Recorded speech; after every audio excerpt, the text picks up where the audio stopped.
distinguido líder, distinguida líder. Aquí está con ustedes el doctor José de la Rosa con esta nueva materia. Espero que usted disfrute cada uno de los tópicos que vamos a tratar en esta materia y que reciba el máximo conocimiento en los temas a continuación. Que el Señor le bendiga.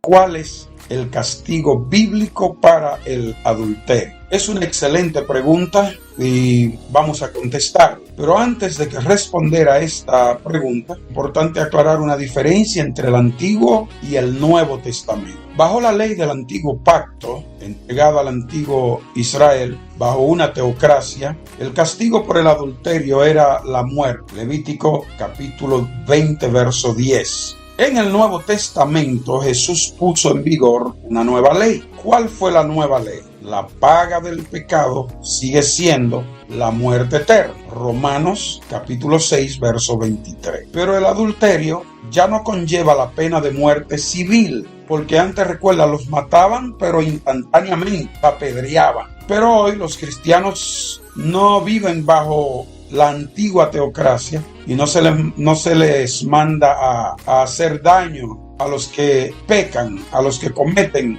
errores. La ley del Antiguo Testamento enumera una serie de comportamientos que se castigaban con la muerte y uno de ellos pues era el adulterio. Si un hombre cometiere adulterio con la mujer de su prójimo, el adúltero y la adúltera indefectiblemente debían morir indefectiblemente. Y es importante señalar que el castigo era el mismo para ambas partes implicadas. O sea, el que iba a eso sabía lo que iba. No había doble estándar, no había mucho coqueteo, porque el hombre era castigado, pero también la mujer era castigada. No con 7 fuetazos o con un regaño, era la pena capital. Había que matar a esos adúlteros. Esta ley y otras relativas a la inmoralidad sexual en Levítico 20 están vinculadas a la necesidad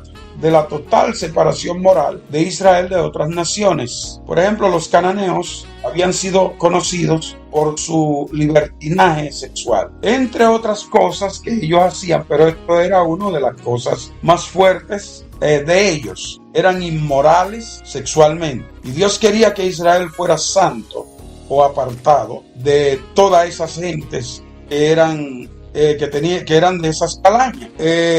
Nuevamente, esta ley fue dada a Israel como parte del pacto mosaico. La iglesia hoy no es Israel y no estamos viviendo bajo el antiguo pacto. Hoy en día, la Biblia no recomienda ningún castigo para el adulterio. O sea, castigos civiles o físicos, aunque hay países que, entre comillas, tienen esa ley. Sin embargo, el acto de adulterio conlleva su propio castigo. El pecado sexual es una ofensa cometida contra el propio cuerpo, dice la Biblia en 1 Corintios 6:8. El libro de Proverbios advierte de las consecuencias del adulterio y dice que produce pérdida de honor y fuerza. ¿Okay? Dice también que produce reputación arruinada, aniquilada. Proverbios 5:14. Produce esclavitud y también produce muerte. Proverbio 5:22 al 23. Y también habla de que produce autodestrucción. Proverbios 6:32. Y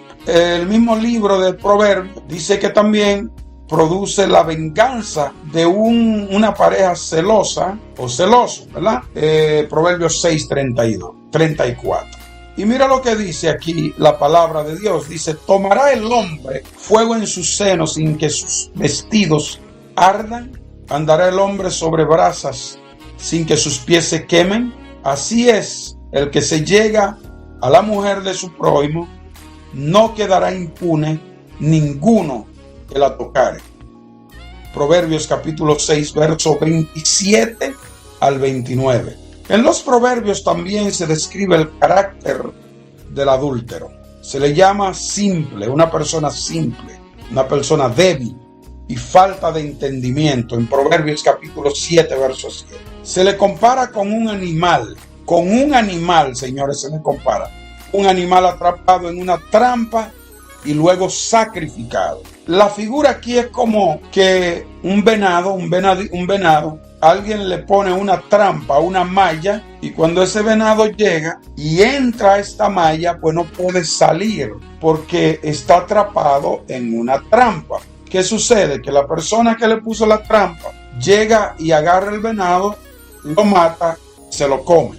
Entonces aquí la Biblia está diciendo que esa persona es atrapada en una trampa y luego sacrificado. Ese sacrificio no es semejante al del venado, pero sacrificio quiere decir que será sacrificado, muerto. Eso, el sacrificio es sinónimo de muerte. Más el que comete adulterio es falta de entendimiento, dice. No tiene entendimiento. Y dice que corrompe su alma el que tal hace, en Proverbios 6:32. Por último, el autor del proverbio llega a esta conclusión terriblemente sombría sobre el adulterio, porque a muchos ha hecho caer heridos, y aún los más fuertes han sido muertos por ella. El que tenga oído para oír, escuche. Y dice que camino al Seol es su casa, que conduce a las cámaras de la muerte. El Proverbios 7, 26 al 27. Basta con leer estas advertencias de Proverbios para infundir temor en el corazón de cualquiera. Eso es temible. Por muy drástica que parezca la ley del Antiguo Testamento en cuanto al castigo por el adulterio, las consecuencias espirituales son aún peores. Afortunadamente, el pecado de adulterio no está exento de la promesa de perdón de Jesús.